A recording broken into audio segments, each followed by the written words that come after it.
ದೇವರು ಅವ್ರನ್ನ ಇದೇ ರೀತಿ ಚೆನ್ನಾಗಿಡಲಿ. ಇನ್ನೂ ಹೆಚ್ಚು ಅವರಿಗೆ ಆರೋಗ್ಯ, ಐಶ್ವರ್ಯ, ಅಂತಸ್ತು, ಅಧಿಕಾರ ಬರಲಿ ಮುಂದಿನ ದಿನಗಳಲ್ಲಿ.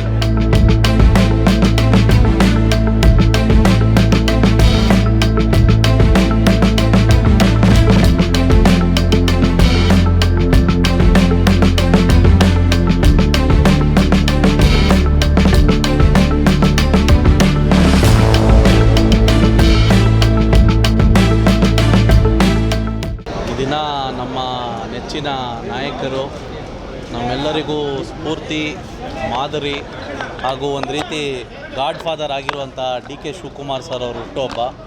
ಅದು ಪ್ರಯುಕ್ತವಾಗಿ ಯೂತ್ ಕಾಂಗ್ರೆಸ್ ವತಿಯಿಂದ ಏನು ನಮ್ಮ ರಾಜ್ಯಾಧ್ಯಕ್ಷರಾದಂಥ ಮಂಜಣ್ಣನವರು ಇಲ್ಲಿ KPCC ಕಚೇರಿಯ ಹಿಂಭಾಗ ಈ ಇಂದಿರಾ ಗಾಂಧಿ ಭವನದ ಹತ್ರ ಒಂದು ಬ್ಲಡ್ ಡೊನೇಷನ್ ಕ್ಯಾಂಪು ಪ್ರೋಗ್ರಾಮ್ ಹಾಗೂ ಏನು ಪೌರಕಾರ್ಮಿಕರಿಗೆ ಹಾಗೂ ಬಡವರಿಗೆ ರೇಷನ್ ಕಿಟ್ ವಿತರಣೆ ಕಾರ್ಯಕ್ರಮವನ್ನು ಹಮ್ಮಿಕೊಂಡಿದ್ದರು.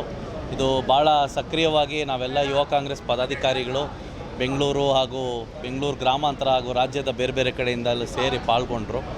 ಭಾಳ ಚೆನ್ನಾಗಿ ನಡೀತು ಕಾರ್ಯಕ್ರಮ, ಎಲ್ಲ ತಾವೇ ಗಮನಿಸಿದ್ದೀರ ಇಷ್ಟೊತ್ತು. ಇವರು ನಮ್ಮ ಪೂರ್ವ ಜಿಲ್ಲೆ ಅಧ್ಯಕ್ಷರಿದ್ದಾರೆ ರಾಮ್ ಅವರು, ಇವರು ಪಶ್ಚಿಮ ಜಿಲ್ಲೆ ಅಧ್ಯಕ್ಷರು ಪ್ರವೀಣ್ ಅವರಿದ್ದಾರೆ ಇಲ್ಲೇ. ಸರ್, ಈಗ ಜಿಲ್ಲಾದ್ಯಂತ ಮತ್ತು ತಾಲೂಕು ಮಾಡ್ತಾ ಇದ್ದಾರೆ ವಿಚಾರನ ಹೆಂಗೆ ಸರ್? ಯೂತ್ ಕಾಂಗ್ರೆಸ್ ವತಿಯಿಂದ ಇಲ್ಲಿ ಬೆಂಗಳೂರು ಕೇಂದ್ರದಲ್ಲಿ ಹಮ್ಮಿಕೊಂಡಿರೋದು KPCC ಕಚೇರಿ ಹಿಂಭಾಗ. ಇದರಲ್ಲಿ ಹಲವಾರು ಕಾಲೇಜ್ ವಿದ್ಯಾರ್ಥಿಗಳು, ಸ್ಟೂಡೆಂಟ್ಸು ಎಲ್ಲ ಪಾಲ್ಗೊಂಡ್ರು. ನಮ್ಮ ಸಂಸ್ಥೆಯಿಂದನೂ ಸಹ ಸುಮಾರು 120 ಜನ ಸ್ಟೂಡೆಂಟ್ಸ್ ಬಂದು ಭಾಗವಹಿಸಿದ್ರು. ಎಲ್ಲ ಡೊನೇಟ್ ಮಾಡಿದ್ದಾರೆ ಬ್ಲಡ್ಡು. ಏನಂದರೆ ಒಂದು ಒಳ್ಳೆಯ ಕಾರ್ಯಕ್ರಮ. ಮಾಮೂಲಿಯಾಗಿ ಕೇಕ್ ಕಟ್ ಮಾಡೋದು, ಸ್ವೀಟು ತಿನ್ನಿಸೋದು ಅವೆಲ್ಲ ಮಾಡ್ತಾರೆ. ಯೂತ್ ಕಾಂಗ್ರೆಸ್ಸಿಂದ ವಿಶೇಷವಾಗಿ ಯೂನಿಕಾಗಿ ಮಾಡ್ತಾರೆ ನಮ್ಮ ರಾಜ್ಯಾಧ್ಯಕ್ಷರು ಪ್ರತಿ ವರ್ಷ. ನಾವೆಲ್ಲ ಸೇರಿ ಅವ್ರಿಗೂ ಸಹ ನಮ್ಮ ಕೈಲಾಗಿದ್ದು ಒಂದು ಸಣ್ಣ ಪುಟ್ಟ ಸಪೋರ್ಟ್ ನಾವು ಮಾಡ್ಕೊಂಡ್ಬಂದಿದ್ದೀವಿ. TVಯಲ್ಲಿ ಈಗ ಐಕಾನ್ ಯುವಕರಿಗೆ ಜಾಸ್ತಿ ಚಾನ್ಸ್ ಕೊಡಬೇಕು ಅಂತ ನಿಟ್ಟಲ್ಲಿ ಇದೆ ಈಗ. ಹೌದು, ಒಂದು ಕಡೆ ಉದಾಹರಣೆ ತಮಿಳುನಾಡು ಕೂಡ ಆತ ವಿಚಾರ ಆಗಿದೆ. ಹೌದು, ಈ ವಿಚಾರ ಏನು ಅಲ್ಲ, ಈಗ ನಮ್ಮ ಕಾಂಗ್ರೆಸ್ ಪಕ್ಷದ ಏನು ಒಂದು ಪದ್ಧತಿಯಲ್ಲೇ ಯೂತ್ ಕಾಂಗ್ರೆಸ್ಗೆ ಹೆಚ್ಚು ಪ್ರಾಮುಖ್ಯತೆಯನ್ನು ಮೊದಲಿಂದ ಕೊಟ್ಕೊಂಡು ಬಂದಿದ್ದಾರೆ.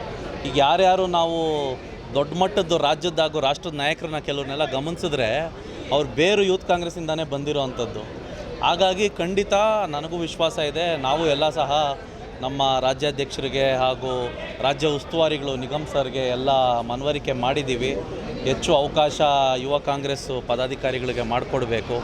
ಕನಿಷ್ಠ ಒಂದು 10% ಸೀಟು ಅಂದರೆ 369 ಅವಕಾಶ ಮಾಡಿಕೊಡ್ಬೇಕು ಗೆಲ್ಲೋ ಕಡೆ ಅಂತ ನಾವು ಸಹ ಮನವಿ ಮಾಡಿದ್ದೀವಿ. ಅದಕ್ಕೆ ಅವರು ಭರವಸೆ ಕೊಟ್ಟಿದ್ದಾರೆ. ನೋಡೋಣ ಮುಂದಿನ ದಿನಗಳಲ್ಲಿ. ಬಟ್ ಕೊನೆಗೆ ಗೆಲುವೇ ಆಗೋದೇ ಮಾನದಂಡ ಇರುತ್ತೆ. ಸೊ ಹಾಗಾಗಿ ಮ್ಯಾಕ್ಸಿಮಮ್ ಎಷ್ಟು ಸೀಟ್ಸು ನಾವು ಗಟ್ಟಿಸ್ಕೊಳ್ಳೋಕ್ಕಾಗ್ತೀವೋ ಅಷ್ಟು ಗಟ್ಟಿಸ್ಕೊತೀವಿ.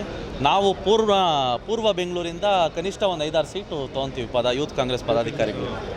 ಡಾಕ್ಟರ್ ಬ್ರಿಜೇಶ್ ಅಂತ ಬೆಂಗಳೂರು ಪೂರ್ವ ಜಿಲ್ಲೆ ಯುವ ಕಾಂಗ್ರೆಸ್ ಉಸ್ತುವಾರಿಗಳು ಹಾಗೂ ರಾಜ್ಯ ಪ್ರಧಾನ ಕಾರ್ಯದರ್ಶಿಗಳು, ನಮ್ಮ 3 ಜನ ಕಡೆಯಿಂದ ನಮ್ಮ ನಾಯಕರಿಗೆ 64ನೇ ಹುಟ್ಟುಹಬ್ಬದ ಶುಭಾಶಯಗಳು ಕೋರುತ್ತಾ, ದೇವರು ಅವ್ರನ್ನ ಇದೇ ರೀತಿ ಚೆನ್ನಾಗಿಡಲಿ. ಇನ್ನೂ ಹೆಚ್ಚು ಅವರಿಗೆ ಆರೋಗ್ಯ, ಐಶ್ವರ್ಯ, ಅಂತಸ್ತು, ಅಧಿಕಾರ ಬರಲಿ ಮುಂದಿನ ದಿನಗಳಲ್ಲಿ. ನಾವು ಸಹ ಎಲ್ಲ ರೀತಿ ಅವ್ರ ಬೆಳವಣಿಗೆಯಲ್ಲಿ ಶ್ರಮಿಸ್ತೀವಿ. ನಾವು ಒಂದು ಪಾಲಾಗಿರ್ತೀವಿ ಅವ್ರ ಜೊತೆಯಲ್ಲಿ, ಅವರ ರಾಜಕೀಯ ಜರ್ನಿಯಲ್ಲಿ ಅಂತ ಹೇಳೋದಕ್ಕೆ ಇಷ್ಟಪಡ್ತೀವಿ.